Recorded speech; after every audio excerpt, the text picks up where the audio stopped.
દાહોદના અંતરિયાળ વિસ્તારમાં એક 6 વર્ષની દીકરીને પોતાની માતા સાથે સ્કૂલે જવા રવાના થાય છે. માતા એ શિક્ષકને ઊભો રાખે છે. એ શિક્ષક બીજું કોઈ નહીં, ગોવિંદ નટ હતો, જે શાળાનો આચાર્ય હતો. માતાને હતું કે શાળાએ બાળકી રોજ જાય છે એટલે વિશ્વાસ તેના પર મૂક્યો, પણ છતાં વિશ્વાસઘાત થયો અને બાળકી સાથે એ નરાધમે દુષ્કર્મ કર્યું અને સાથે તેને મોતને ઘાટ પણ ઉતારી. પરિવારજનોની માંગ છે કે આ નરાધમને ફાંસીની સજા થવી જોઈએ અને પરિવારની સાથે આ તમામ લોકો જે અત્યારે અહીં ઉપસ્થિત છે તેમની પણ એક જ માંગ છે કે આ નરાધમને ફાંસીના માચડે લટકાવી દેવો જોઈએ. રોષ લોકોની અંદર ભભૂકી રહ્યો છે અને તમામ લોકો ન્યાયની માંગ કરી રહ્યા છે. સૌથી મોટું અપડેટ એ છે કે 4 દિવસના રિમાન્ડ આરોપીના મંજૂર થયા છે અને બીજું મોટું અપડેટ એ કે કોઈ પણ વકીલ આ કેસ લડવા માટે તૈયાર નથી. કેટલો ગુસ્સો, કેટલો રોષ, ન્યાય કેટલો ઝડપી મળે એની આશ તમે રાખીને બેઠા છો. જી, ન્યાય તો આ જે આરોપી છે આવા નરાધમને ફાંસીની સજા થવી જોઈએ એવી અમારી સામૂહિક રીતે સમગ્ર દાહોદ જિલ્લાની માંગણી છે. અને આ જે અધિકારીઓ જે છે ડીપીઓ અને ટીપીઓ એ લોકોએ જે પણ નોટિસ આપી હશે આવા લોકોને, પરંતુ આ સિસ્ટમને જો સારી બનાવી હશે, સિસ્ટમ સારી કરવી હશે તો ટીપીઓ અને ડીપીઓએ દરેક શાળાની વિઝિટ મારવી જોઈએ, દરેક શાળાની મુલાકાત લેવી જોઈએ અને છેલ્લે ત્યાં કયા અધિકારીએ ક્યારે વિઝિટ મારી હતી એ પણ એક જાણવા જેવું છે.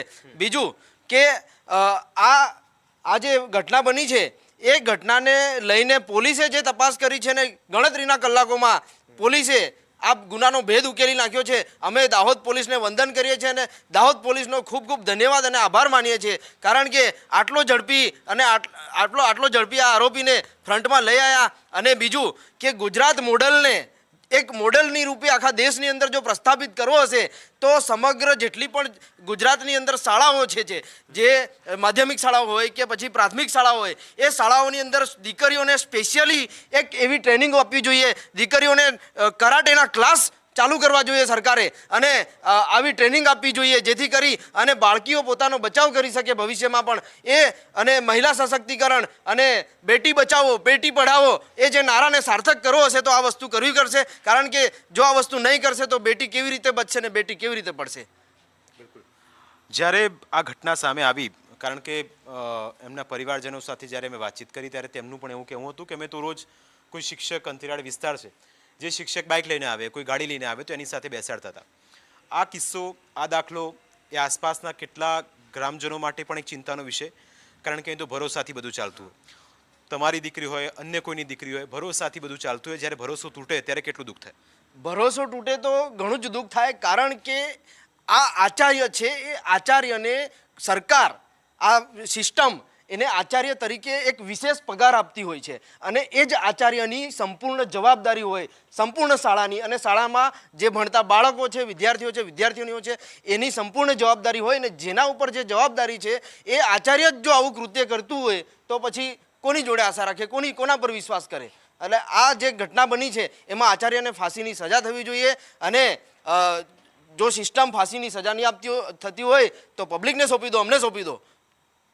શું કરશો? અમે પૂરું કરી નાખીશું, કારણ કે તમે એની ઉંમર દેખો, એની ઉંમર કેટલી છે, 58-60 વર્ષનો ડોસો થઈ ગયો અને પેલી બિચારી એક 6 વર્ષની બાળકી નાની છે અને એ બાળકીને આવી રીતે પીખી નાખી, એ બાળકીને ફૂલ જેવી બાળકીને પૂરી કરી નાખી તો પબ્લિક શું કરશે? આજે તમારા ઘરમાં, મારા ઘરમાં, દરેકના ઘરમાં દીકરીઓ છે. આવા ગુનેગારોને સાખી નહીં લેવામાં આવે અને ન્યાયતંત્ર અને આ સરકારને આજે જ અમે કહીએ છીએ, જો મુખ્યમંત્રી, શિક્ષણ મંત્રી અને જેટલા પણ આ ગુજરાત સરકાર જે છે એ ગુજરાત સરકારે આદેશ કરવો જોઈએ અને એને તમામ હોદ્દાઓ પરથી સસ્પેન્ડ કરી અને એને કોઈ પણ પ્રકારનો લાભ પણ ન આપવો જોઈએ. અને જે રીતે યોગી આદિત્યનાથ બુલડોઝર ફેરવે છે એ બુલડોઝર વાળું કરો અહીંયા. તો ગુસ્સો એમના શબ્દોમાં જોવા મળી રહ્યો છે, કારણ કે તમામ લોકો માંગ કરી રહ્યા છે કે એમને ફાંસીની સજા થવી જોઈએ, કારણ કે બીજું કોઈ એના માટે ઓપ્શન રહેતો છે નહીં, અથવા તો જાહેરમાં સોંપી દો તો એ લોકો એનું કામ પૂરું કરી નાખે. સીટીવી શાળાઓમાં, સરકારી શાળાઓમાં, અંતરિયાળ વિસ્તારની, અને સાધન અહીં આવતા નથી એટલા બધા. ના, તમે આજે પણ જુઓ ને તો શાળાની અંદર બાળકો આજે જીપની અંદર પ્રાઇવેટ વાહનોની અંદર લટકાઈને જાય છે.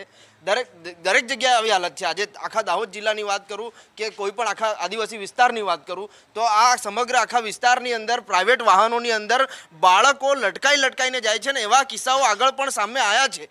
બીજું કે એસપી સાહેબે આજ આના અંદર આ જ ઘટનામાં એક વસ્તુ કીધી હતી પ્રેસ કોન્ફરન્સની અંદર, એ મેં ધ્યાનથી સાંભળી કે એ જે નરાધમ હતો એ નરાધમની ગાડીના સંપૂર્ણ રીતે કાળા કાચ હતા. હવે એ કાળા કાચની અંદર કાળા કાચવાળી ગાડીમાં આ બાળકીની લાશ ત્યાં મૂકેલી હતી કે પછી કદાચ થોડી ઘણી જીવતી હોય કે બેહોશ હાલતમાં હોય, પરંતુ કાળા કાચ હતા એના કારણે કોઈ એને જોઈ ના શક્યું. તો એને ક્યારે કાળા કાચ કરાયા હતા ગાડીના એની પણ તપાસ થવી જોઈએ. અને આરટીઓ ઇન્ટરસેપ્ટર વાહનો આ જે બધું હાઈવે પર ચાલે છે, પેટ્રોલિંગ ચાલે છે, પોલીસ ઘણા બધા વાહનો ચેકિંગ પણ કરે છે, તો આ ગાડી કેમ કાળા કાચ આના કેમ સામે ના આવ્યા? બિલકુલ, તમામ લોકોનો ગુસ્સો, તમામ લોકોની માંગ એક જ છે કે એ નરાધમને ફાંસી આપવામાં આવે, જેથી 6 વર્ષની ફૂલ જેવી દીકરી અને તેના પરિવારને હકીકતમાં ન્યાય મળે. કેમેરામેન રિતેશ અને નીલુ સાથે જીગર ઠાકર, લીમખેડા, દાહોદ.